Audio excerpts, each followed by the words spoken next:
This is just a short, quick video to introduce you to my new winter project, which is gonna be a semi-build minivan camper. And to start this project off, we're gonna head to Lowe's and I'm gonna get a standard size sheet of plywood to use as the base or the floorboard for this project.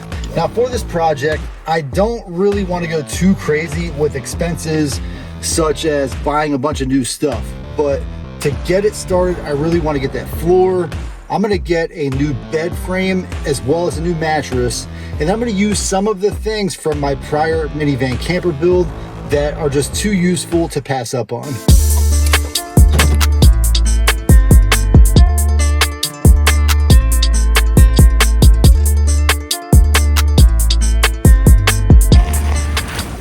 And you might think that you've seen this Sienna on my channel before, but that is actually not the same Sienna. My older one was a 2014 front wheel drive minivan, and this one is a 2015 with all wheel drive.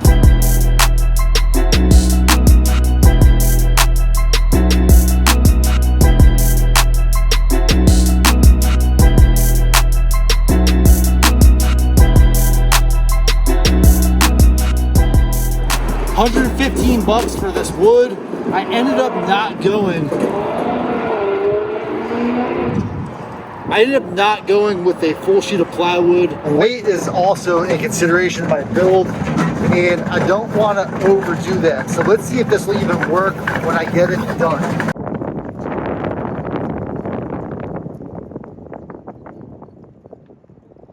Most people don't know, but in case you're curious, a sheet of plywood will actually fit perfectly in the back of this van. And in fact, you can stack about 4 sheets before the edge of the plywood hits the back of the tailgate. Now you can just barely see these rails right here. For the plan that I have, I'm gonna have to remove those rails. I've seen a lot of videos of folks cutting them out and stuff like that. But if you go under the van, there are a few bolts that you remove and those rails will pop right out. So here's my initial thoughts on the plan for the floor slash bed of this minivan. Well, first of all, I do have these rails back here that we mentioned earlier.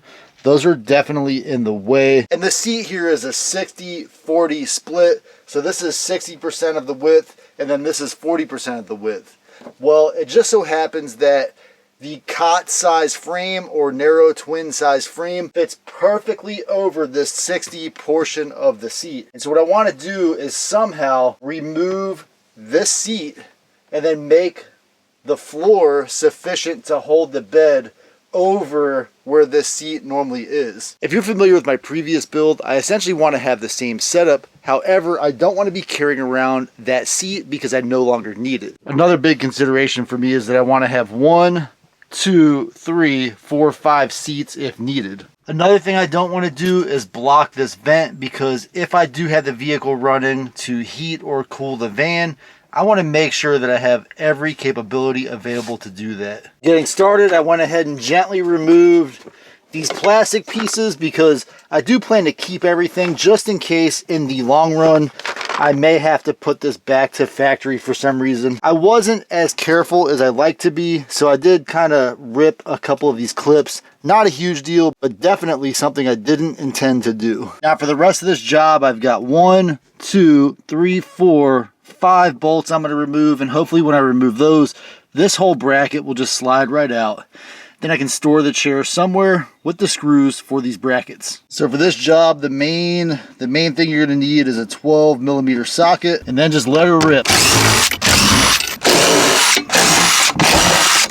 And so really what I wanna know now is, was that sufficient to get, because I might want to put the chair back in later, I'm gonna go ahead and put the bolts back where they came from. That way when I need them, they'll be exactly where I want them.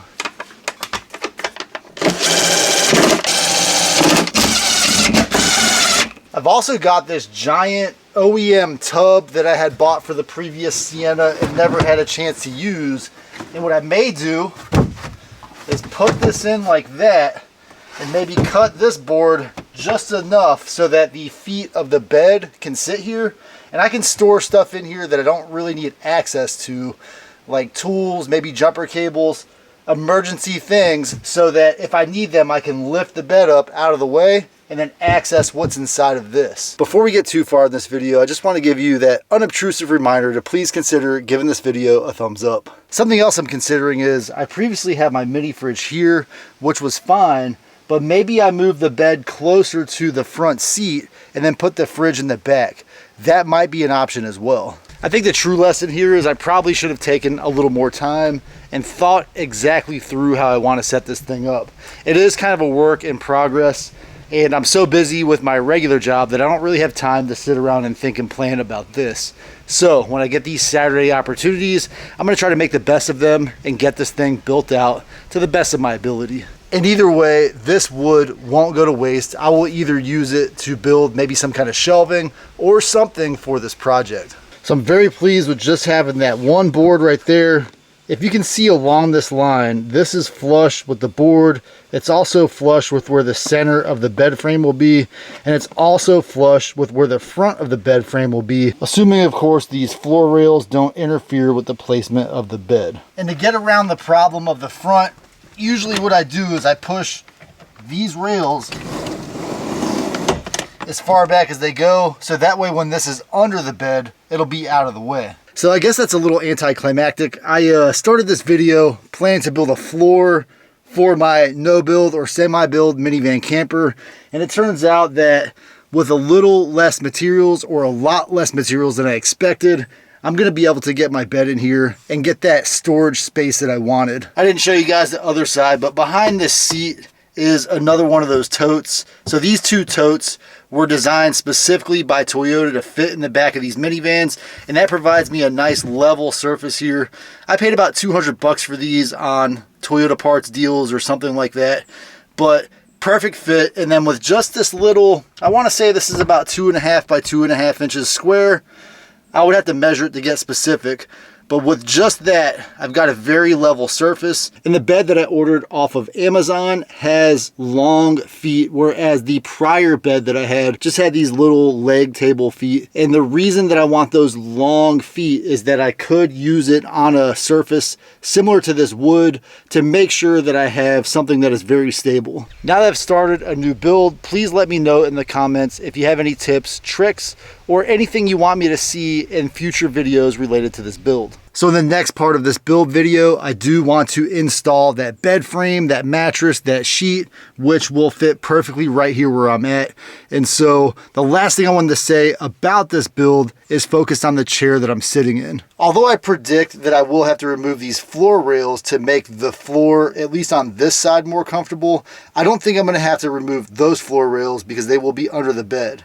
Now, I chose to keep this chair. For one, if I have a third passenger in the vehicle, they will have all of the safety features of the vehicle, such as the seat belt, all of that stuff, so it's not as much of a risk. And then the other factor on this chair is there is simply nothing more comfortable. When I put my bed in here, usually the bed is about this high, it will provide me essentially 2 armrests so I can sit there, work on my laptop, do whatever I want in the back of the minivan. I really hope that you enjoyed seeing the beginning of my new semi-build minivan camper. And if you do enjoy that content, say hi in the comments and I'll catch you in the next video.